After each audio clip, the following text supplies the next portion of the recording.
लालची चूहे की कहानी। एक बार एक लालची चूहे ने मकई से भरी टोकरी देखी, जिसे देखकर उसके मन में लालच आ गया और वह सभी मकई खाना चाहता था। इसलिए उसने टोकरी में एक छोटा सा छेद बनाया। वह छेद के माध्यम से वह मकई के बोरे में नीचे घुस गया और जब तक उसका पेट खाली था तब तक उसने बहुत सारा मक्का खाया और बहुत खुश था। चूंकि ढेर सारा मकई खाने के बाद उसका पेट भर चुका था तो अब वह बोरे से बाहर आना चाहता था। उसने छोटे छेद के माध्यम से बाहर आने की कोशिश की, लेकिन वह सफल नहीं हुआ क्योंकि उसका पेट भरा हुआ था और ऊपर से मकई के दानों से वह दब चुका था। फिर उसने कई कई बार कोशिश की, लेकिन इसका कोई फायदा नहीं हुआ और अंत में चूहा रोने लगा। एक खरगोश पास से गुजर रहा था। इसने चूहे का रोना सुना और पूछा, तुम रो क्यों रहे हो मेरे दोस्त? चूहे ने समझाया, मैंने इस बोरी में एक छोटा सा छेद बनाया और टोकरी में मकई खाने के लिए अंदर आ गया और अब मैं उस छेद से नहीं निकल पा रहा हूँ।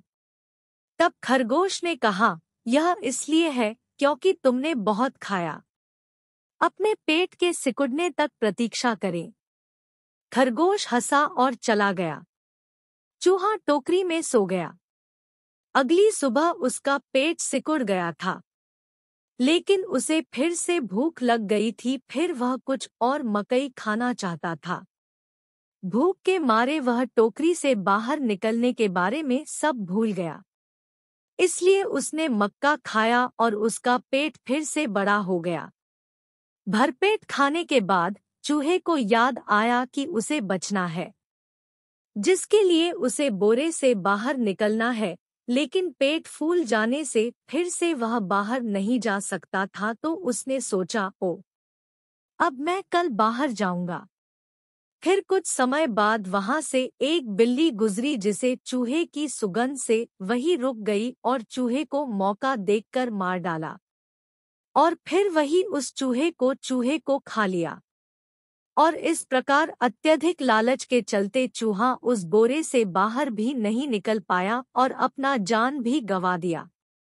कहानी से शिक्षा: लालची होना हमारा स्वाभाविक प्रकृति हो सकता है, लेकिन कभी भी हमें लालच नहीं करना चाहिए, क्योंकि लालच हमेशा बुरी स्थिति ही लाती है, जो कि खुद के लिए मुसीबत का कारण बन जाता है।